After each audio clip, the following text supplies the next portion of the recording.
CATIA V5, this will be regarding the feature to add text with leaders.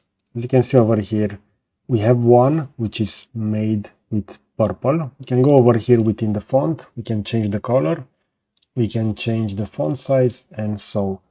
Now, the feature will be called text with leader, and we can add this directly to a face over here. For example, if I will select over there, I'm just gonna add over here other treatment as well.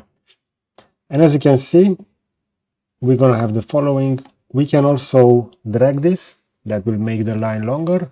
If I'm going to drag it like this, it will be resized, as we can see it over here.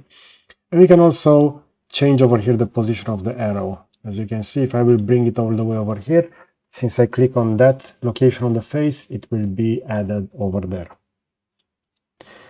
Now, as you can see, this text with leader is available over here, and we also have flag note with leader on the bottom. But as you can see over here on the part, I also have some datum and some tolerance over here. So even though I'm currently over here within Core and Cavity Design Workbench, keep in mind that for most advanced features, you will need to go within the function tolerancing and annotation. And over here, we're gonna see we have text with leader, we have flag note with leader, and as you can see, we're also going to have over here additional settings. And we have the datum feature over here and also the geometrical tolerance.